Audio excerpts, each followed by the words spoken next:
To be awarded and recognized as a 3-star chef, it put me on a pedestal that I didn't think that I could ever be on. I knew that was an opportunity for me to educate people on the history of Southern food, what it's rooted in as a cuisine that is basically the basis of American cuisine. I am Edouardo Jordan, chef of Salare, Junebaby, and Lucinda restaurant here in Seattle, Washington. In 2018, I was awarded 2 James Beard Awards, one for Best Chef Northwest for Salare Restaurant. That was my first restaurant. And then also 2018 Best New Restaurant for Junebaby Restaurant. I was truly taken back because not many people get that opportunity who win 1 award. To win 2 awards is pretty much over the stars, but the body of work that both of my staffs were doing, it let them know that we're equally doing the work that I envision and we're all doing it together. Now we're pushing the boundaries and opening up the door for a lot of other chefs in Seattle to be seen and be noticed and recognized for the body of work that they're actually doing now. Seattle's becoming so diversified in the entire food scene and also the landscape of people that are here. We now have people from all over the country living here in Seattle as we're one of the fastest growing cities. That opens up the door for Seattle not to be the same old city that it was before.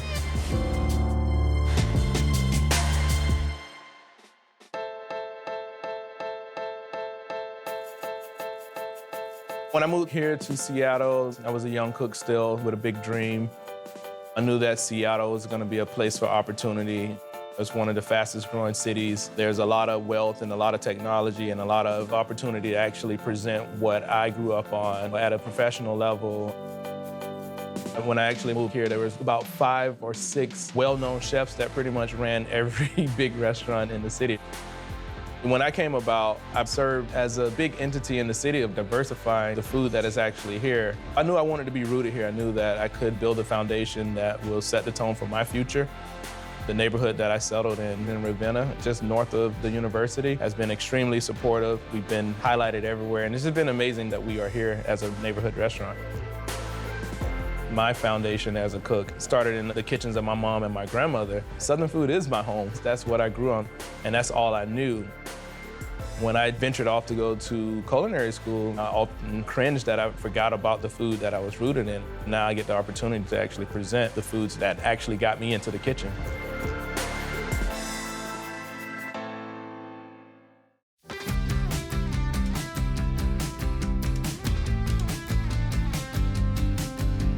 Most of my food is sourced within a 50-mile radius. Most of my restaurants work with 5 or 6 farmers that pretty much tell us what we're gonna serve. They let us know what's in season. They let us know what is gonna be grown for us. Their livelihood depends on people buying their product, and then we kind of build our menu on what's coming up. Seattle is pretty well known for their seasonality and sustainability, and we have our beautiful seasons, and you get to experience Seattle on different levels. For me, the bounty of food that we have, it's a wonderland.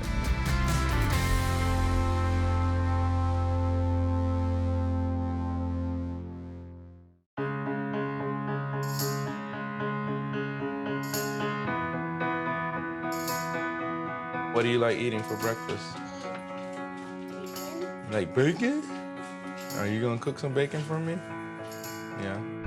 My son is born and being raised here in Seattle, Washington, many miles away from where I grew up in fairly different cuisine from what I grew up on. What I really enjoy is now my son is introduced to the foods that was part of my childhood, and now it's part of his childhood. And it's kind of a legacy that's not gonna be forgotten, that I can introduce him to foods that people would probably never ever have here in Seattle, like chitlins and cracklins, and variations of different dishes that I ate when I was a kid. I think a lot of people here in Seattle aren't that familiar with Southern cuisine, and then there's the half of the population that actually migrated here from different Southern cities.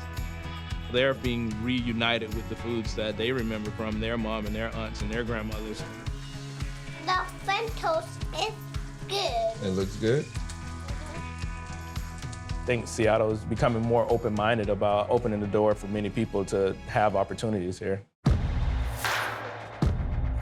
The challenges that I face and that are unique to my story is the fact that I'm an African-American chef.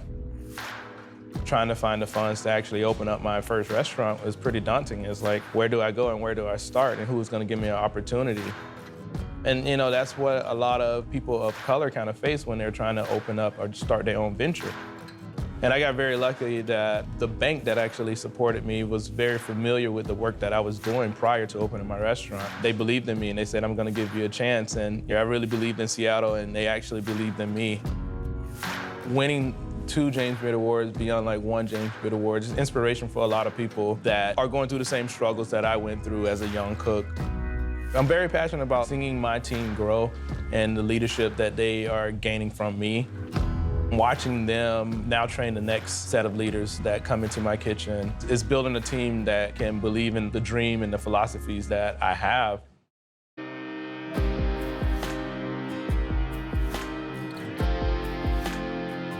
By helping diversify the food scene here, I'm proving that a Black chef can be as talented as any chef, and that's why you call me chef. For me, I invited a bunch of my friends to actually help build a network. I invited Chef Carla Hall in to cook with me, and a lot of chefs of color, writers of color, we're so separated and we're trying to connect each other.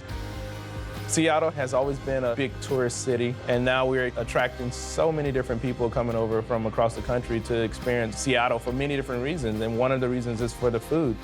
I'm doing my job of connecting myself to those who are doing the same thing that I'm doing, and also giving the opportunity to showcase the diaspora of Southern food, because Carla cooks something different than I cook. I cook something different than another cook may cook in Kentucky or Tennessee or whatever the case is.